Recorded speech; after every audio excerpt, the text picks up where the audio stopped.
لله رب العالمين ولا عاقبة للمتقين ولا عدوان إلا على الظالمين وأشهد أن لا إله إلا الله وحده لا شريك له وأشهد أن محمدا عبده ورسوله صلى الله عليه وعلى آله وصحبه أجمعين أما بعد فيا إخوة.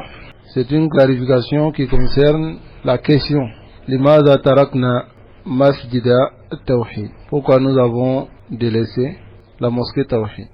وبيان المحق من المبطل والمهتدي من الضال في دين الله جل وعلا أولى وأجدر. Alors lorsque le message a été envoyé dans le groupe pour dire que l'imam a démissionné de son poste, j'aurais vraiment préféré dire l'imam a quitté la mosquée. Parce que démissionner de son poste veut dire que il est en fonction d'imam, dont peut-être qu'il est payé, on s'occupe de lui, comme la généralité de ce que vous savez concernant la fonction d'un imam. Mais ce n'est pas le cas, parce que ce qui a été dit au début n'est pas le cas. Est-ce que vous comprenez? Et bismillah, quand le message est venu, il y a eu beaucoup d'interrogations. Parce que nous avons utilisé le même canal, ici même, dans le Dars de Makori, pour montrer que la mosquée nous a été donnée. Je ne sais pas si vous vous rappelez. Donc, il faut aussi, bismillah, lorsqu'on quitte la mosquée, clarifier. Ça, c'est la première des causes. La deuxième des causes, c'est que lorsqu'on ne clarifie pas quelque chose, alors il peut y avoir beaucoup de paroles en dessous. Et l'autre cas, ils peuvent dire des paroles qui ne sont pas en réalité vraies, comme cela m'est parvenu déjà de certaines personnes à qui certains d'entre eux ont parlé, qu'ils ne savent pas pourquoi j'ai démissionné, ainsi de suite. À la kulli hal, ce que je peux dire, al-bayanu, la clarification, yuwaddihu al-ashya, éclaire les choses, biiznillah. Et dans ce bayan, inch'Allah, on va s'attacher à prendre Allah en témoin, ainsi que les anges qui sont avec nous. Le Cheikh Ubayda Jabiri, il disait ça beaucoup de fois. Ushhidullah wa man hadarani min al-malaika. Je prends là témoin et ceux qui sont avec moi parmi les anges. Pour dire que tout ce qui sera dit bismillah, je prends Allah en témoin.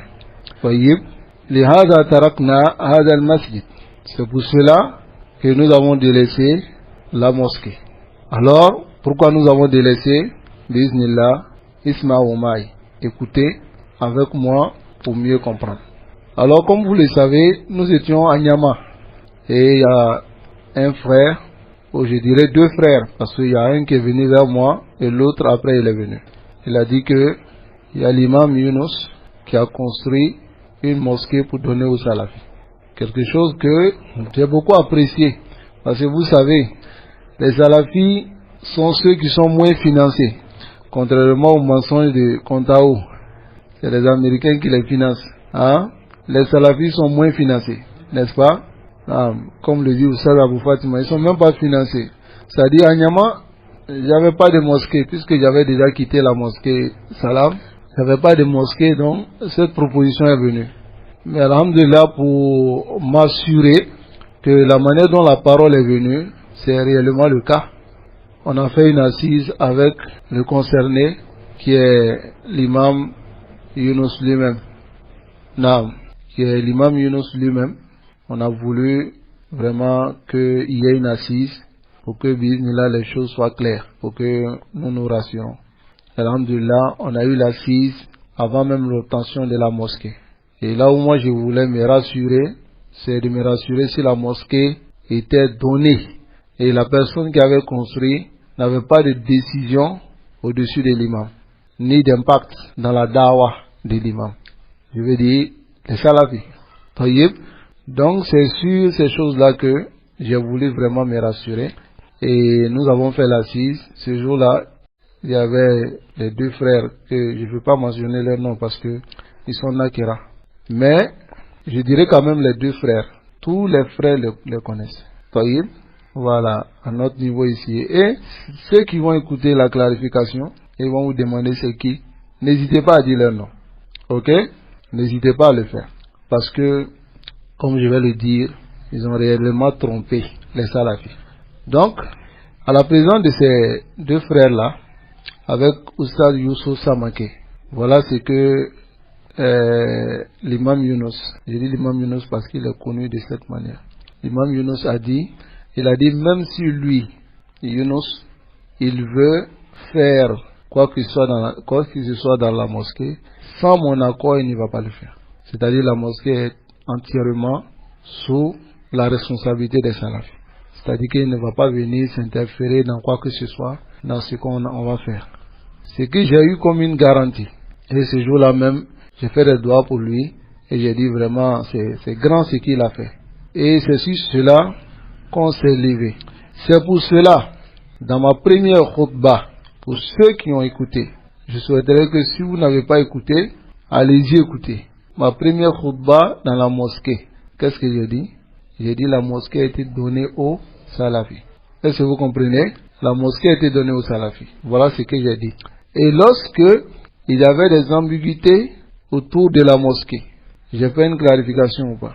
Parce que il y avait des gens sur les réseaux sociaux, tels que les Roué Bidon et autres, ils propageaient Abou Zeifa, ils travaillent avec les Hizbi. Ils travaillent dans la mosquée de Younous, qui est le bon petit de Fadiga. Donc comment, puisque c'est les ambiguïtés, il faut clarifier les choses, pour que les gens puissent comprendre. Donc, j'ai fait une clarification, et j'ai dit que la mosquée a été donnée aux salafis, et que la mosquée n'est pas sous la propriété de Younous. Et j'ai même donné des exemples en disant, même si un innovateur, je pense que j'ai dit un Tidjani, quelque chose comme ça, te donne une mosquée, il faut, tant qu'il ne vient pas s'interférer dans ton travail, c'est-à-dire il te donne, et puis il enlève son pied, comme on le dit chez nous, c'est ça non? Donc, tant qu'il fait cela, tu prends et puis tu travailles avec.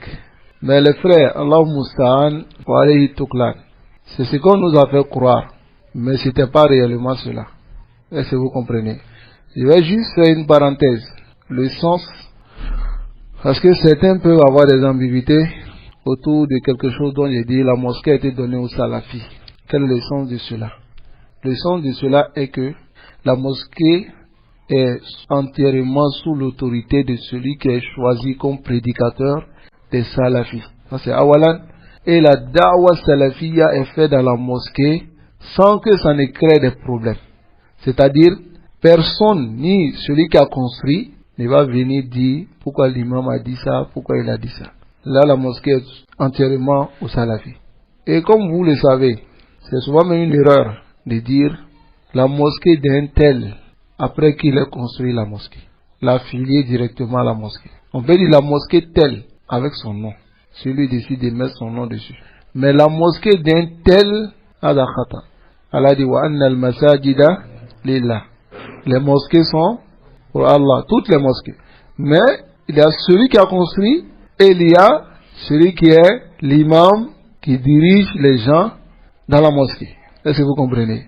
Celui qui a construit n'a pas d'autorité sur l'imam. C'est le contraire de ce que nous voyons. Est-ce que vous voyez? Donc, c'était juste une clarification.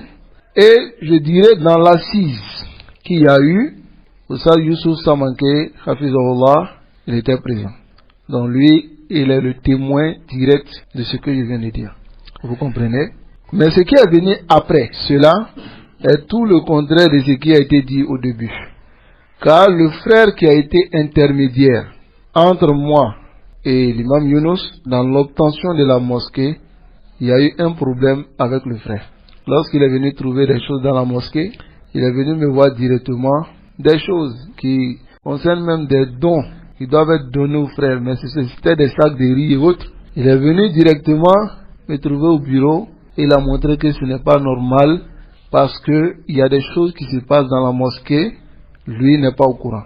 Il dit même Younous, s'il doit faire quelque chose dans la mosquée, il lui dit, et il donne maintenant la hiérarchie. Il dit Younous est le propriétaire de la mosquée, lui, le frère, il est le premier responsable de la mosquée et moi je ne suis qu'un imam. Bon, comparé à ce qui a été dit au début. Hein? C'est pareil. Je ne vais pas rentrer dans les détails trop de détails. Je vais juste sauter certaines parties pour ne pas rendre la chose un peu longue. Mais ces parties-là ne se détachent pas de ce que je vais dire. Ok? Donc moi j'étais étonné parce que je lui ai dit je ne suis pas au courant de ça. Et j'ai dit bon quand même on va demander à Yunus pour voir si c'est la réalité. Mais la parole du frère n'a pas été levée jusqu'à aujourd'hui. Ce qui veut dire que ce qui a été dit depuis le début n'a pas été respecté. Ça c'est la première preuve.